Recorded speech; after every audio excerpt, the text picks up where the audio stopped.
দেউচা পাচামি কোল block থেকে এই রাস্তা ধরে এগোতে এগোতে প্রথম পড়বে মথুরাপুর মৌজা কিংবা গ্রাম। এই মথুরাপুর মৌজা গ্রামে আজকে হঠাৎ করেই আস্তে আস্তে আটকে গেলাম, কারণ প্রচুর special trend rapid action force বা STRAF এর জওয়ানদের দেখলাম। হঠাৎ special trend rapid action force এখানে কেন? কারণ এখানে একটা ক্যাম্প বসেছে দেউচা পাচামিকে নিয়ে, একটা ছোট্ট ক্যাম্প বসেছে যেটা হচ্ছে জমির সহায়তা ক্যাম্প।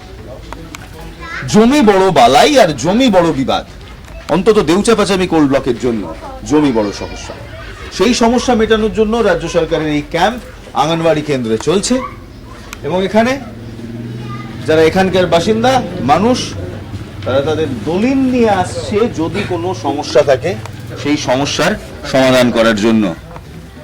যত পুরনো দলিলই হোক, যত রকমের সমস্যাই হোক, এই যে জমির তথ্য, ভূমির তথ্য বা বাংলা জমির তথ্য, সেই বাংলা জমির তথ্যর কাগজ দেখিয়ে মিলিয়ে আধিকারিকরা রয়েছেন সরকারের, যারা গ্রামবাসীদের সমস্যার সমাধান করছে যাতে কোল ব্লক ভালোভাবে এগোতে পারে। সমস্যা রয়েছে জমিতে, ডিসপিউট হয়ে আছে। ডিসপিউট? হ্যাঁ, এই দলিল দলিল আমাদের নামে রেকর্ড হয়ে আছে, আমাদের রেকর্ডটা করে নাই। আপনি জমি দিচ্ছেন? আমি পুরো জমি দিয়ে দিচ্ছি আমি সরকারকে। বাহ, পুরো জমি দিয়ে দিই, কিন্তু এই যে আমার যে আজ আমি রাস্তায় এখান থেকে দলিলটা আছে, এখন এই রেকর্ডটা আমার চাই আমার। আপনি স্বইচ্ছায় সরকারকে জমি দিচ্ছেন? ইচ্ছাই সরকারকে 13 লাখ টাকা বিঘা দিচ্ছেন? আমি দিচ্ছি। বেশ, আর বাড়ি হলে তার সঙ্গে আরো 5 থেকে 7 লক্ষ টাকা। ঠিক আছে, তো তার জন্য আপনার জমিতে কি সমস্যা? রমেশ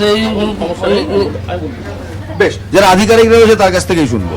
বলে এখানে আমরা যে স্পেশাল ক্যাম্প আমাদের মাননীয় মুখ্যমন্ত্রী যে ক্যাম্প স্পেশাল করার জন্য বলেছেন, ডিএম সাহেবের নির্দেশ, আমরা সেই ক্যাম্প করছি। এখানে এখনও এখানে অনেক পিছড়ে পড়া অনেক মানুষ আছে যারা তাদের রেকর্ডটা এখনও অবধি অজ্ঞতাবশত করতে পারেনি।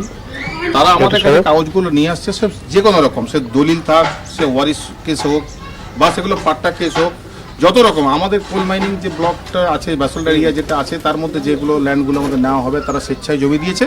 তার রেকর্ডটাকে আমরা আপডেট করছি, আর সেই জন্য কাজটা যাতে ত্বরান্বিত হয়, আরও ফাস্টার কাজটা হয়, সেই জন্য আমাদের বিভিন্ন ক্যাম্প এখানে অনেকগুলো আজকে। অর্থাৎ কোনো জমি যাতে জট না হয়, একদম কোনো জমি যাতে এই কোল প্রজেক্টকে আটকে দিতে না পারে, তাই জন্য যত রকম বিবাদ রয়েছে এই সমস্ত বিবাদ সলভ করা হচ্ছে, তাই তো? একদম একদম ঠিক।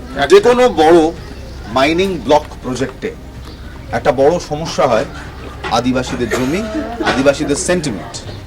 সারান্ডা থেকে, দান্ডাকরণ্য থেকে, ছত্তিশগড় থেকে বাংলা, অন্যত্র কোথাও হয়নি।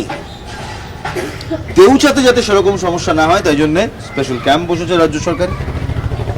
এই ক্যাম্প আগেও দেখেছেন 2006 সালে, মনে আছে? 2006-এর স্মৃতি মমতা বন্দ্যোপাধ্যায়কে কতটা হন্ট করবে সেটা পরবর্তীতে প্রশ্ন, কিন্তু এখন প্রশ্ন দেউচা পাচামি আগামী 100 বছরের বাংলাকে যে উন্নয়নে নিয়ে যাবে, সেই 100 বছরের উন্নয়নে যাওয়ার আগে এই দলিলগুলোকে যাচাই করে এই মানুষগুলোকে তাদের প্রাপ্যটা দেওয়াতে হবে, এবং সেটা দেবে রাজ্য সরকারই দেবে। কারণ এই রাজ্য সরকারেরই নীতি ছিল জমি কারো নেওয়া হবে না আর কারো জমি ছিনিয়ে নেওয়া হবে না। History is painful, but when it comes back to haunt you, it's a big problem, and right now the government is facing that problem. ক্যাম্পটা কত সুন্দরভাবে চলছে। স্বভাবতই যে কন্ট্রোল সেভাবে আমার চালিয়ে যাচ্ছে, মানুষ আসছে, মানুষ আসছে, তাদের সমস্যার সমাধান হচ্ছে।